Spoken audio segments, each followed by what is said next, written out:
So in this session, let us look at a few more non-simplicity tests.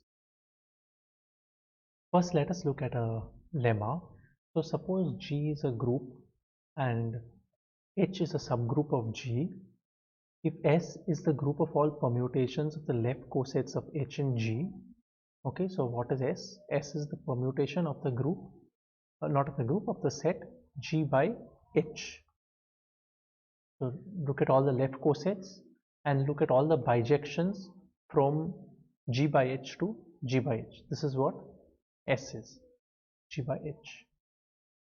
Okay, then the first thing that we will prove is, given any G in G, the function Tg from G by H to G by H defined by Tg of the left coset XH is GXH.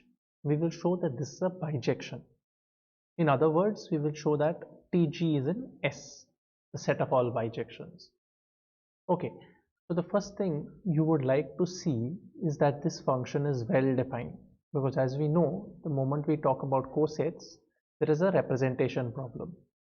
So we need to check that this is well defined. So suppose XH is equal to YH. This means that Y inverse X is in H. Okay, and we want to show that GXH, so we want to show that GXH is the same as GYH. That means we want to show that GY inverse GX is in H, or in other words, the GY inverse is Y inverse G inverse, which will give us YX is in H. This is what we need to show, and we can see this is Y inverse, and we can already see that Y inverse is in X. So we can just repeat the steps in the reverse direction. So here we multiply by G inverse G, X is in H, because these two elements are the same, which would mean that GY inverse times GX is in H, which would mean that GXH the same as GYH. So this proves that the function is well defined. Next, let us show that the function is 1, 1. So to see that the function is 1, 1, we assume that Tg of XH is the same as Tg of YH. What does this tell us? This tells us that GXH is the same as GYH. In other words, this tells me that GY inverse times GX is in H. That is, when we take the inverse, we will get Y inverse, G inverse GX. G inverse G is the identity element, so Y inverse X is in H, which means that XH is equal to YH, and hence the function is 1, 1. Finally, we need to show that the function is onto. So I will remind you during this lemma of the function phi g in Cayley's theorem. Okay, so you can have a look at it. This is very similar to phi g. You can see there we do left multiplication by g. Here also it is left multiplication by g, but to cosets. So there is something similar which is going on. Okay, so suppose YH is in G by H. What can be the pre-image of this? Again, similar to phi g, you can see that Tg of So what do we need this to be? GYH. This will be equal to, this would be G inverse, this would be equal to G inverse YH, which is YH itself. And this tells us that TG is onto. So therefore, TG is a bijection from G by H to G by H, which means that TG lies in S. Now let us prove the generalized Cayley's theorem. So what does the generalized Cayley's theorem tell us? So this theorem says that if G is a group and H is a subgroup of G, and suppose S is the group of all permutations of the left cosets of H and G, then there is a homomorphism from G to S whose kernel lies in H, and such that the kernel contains every normal subgroup of G that is contained in H. So let us look at the homomorphism first. So the homomorphism which we consider is F from G to S given by F of G equals TG. And notice here that if we take H to be the trivial subgroup, then this statement will work out to the Cayley's theorem. Okay, so you could work that out on your own. So first let us show that this is a homomorphism. What is the meaning of this is a homomorphism? That means we need to show that F of G1 G2 is equal to F of G1 composition F of G2. That is, we need to show that Tg1 G2 is the same as Tg1 composition Tg2. So how do we show that these two functions are the same? To show that two functions are the same, we need to prove that their image at every point in the domain is the same. So what is Tg1 G2 acting on an element from the domain of Tg1 G2? Now an element from the domain of Tg1 G2 is of the form xh, is a left coset of H. This would be G1 G2 xh. This is equal to Tg1 acting on G2xh, but this is Tg1 acting on Tg2 of xh. This is exactly Tg1 composition Tg2 acting on xh. And therefore this tells us that you give me any point in the domain, the image of this function is the same as the image of this function, and therefore these two functions Tg1 G2 and Tg1 composition Tg2 are equal, and therefore F is a homomorphism. Now we need to show that the kernel lies in H. So let us take any point in the kernel of F. So let G belong to the kernel of F.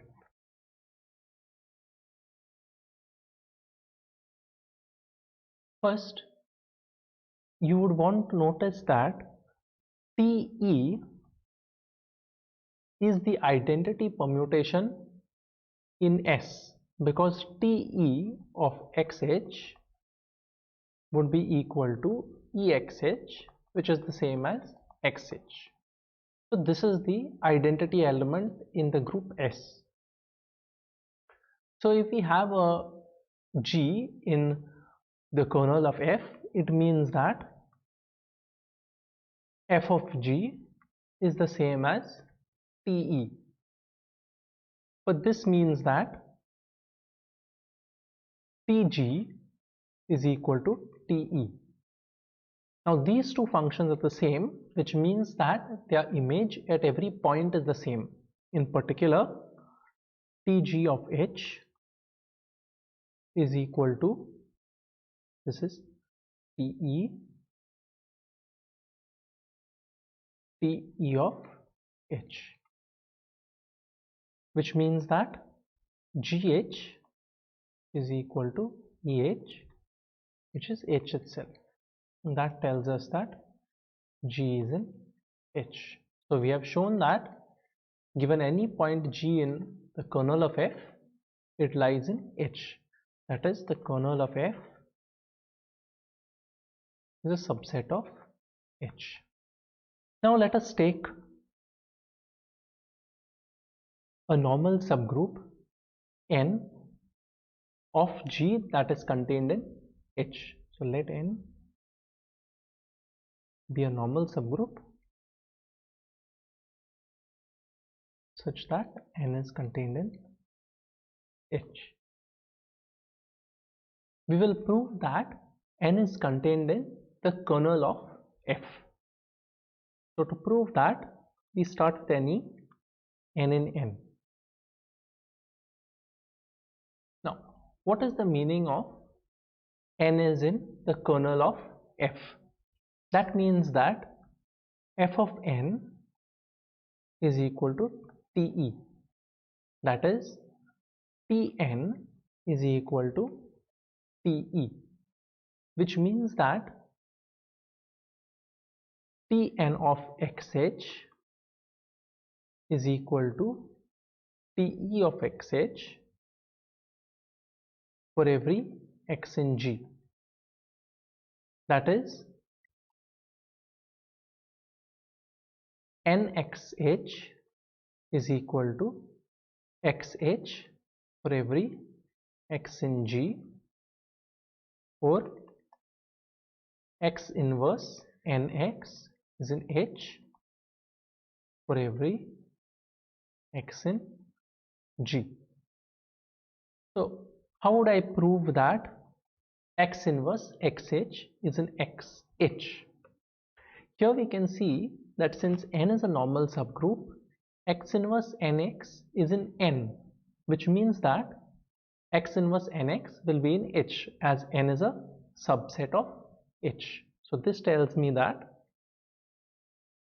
X inverse NX is in N for every X in G. That is, X inverse NX is in H for every X in G, which means that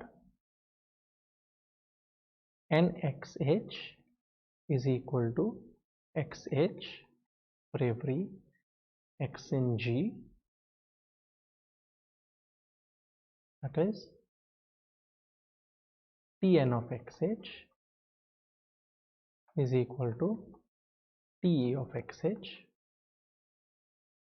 for every X in G, which means that the image of these two functions at any point in G by H is the same. Therefore, Tn would be equal to TE, which is the identity map. And this tells me that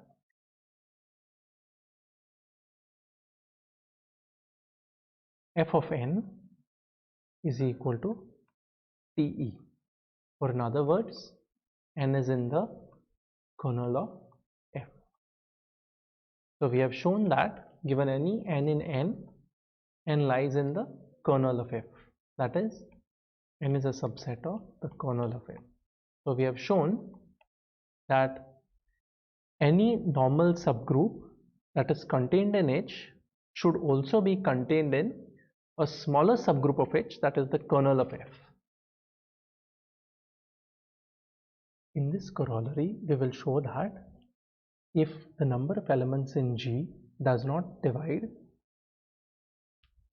the number G by H factorial, then H contains a non-trivial normal subgroup of G, and hence G is a simple group. So let us see the final part of this corollary. So what would mean that if N is contained in H, is a normal subgroup contained in H, we are given that H is a proper subgroup of G, and we know that N is non-trivial. This would mean that G has a normal subgroup other than N and G itself, which would mean that G is not a simple group. Okay, so how do I catch hold of this N? So consider the function f from G to S, where S is the set of all permutations of G by H, given by f of G equals Tg. By the generalized Cayley theorem, we have seen that this is a homomorphism, and we know that the kernel of F is contained in H. Now we only need to show that the kernel of F is not the identity element. We know that the kernel of any homomorphism is a normal subgroup of G. So this tells us that the kernel of F is a normal subgroup of G. We only need to show that the kernel of F is not identity. So suppose it is identity, this would mean that F is a 1-1 function, and hence it would mean that G and Fg are isomorphic. That is, the number of elements in G is the same as the number of elements in Fg. Now we know that Fg is a subgroup of S, which means that the number of elements in Fg divides the number of elements in S. This tells us that the number of elements in G divides the number of elements in S. But you can see here that S has exactly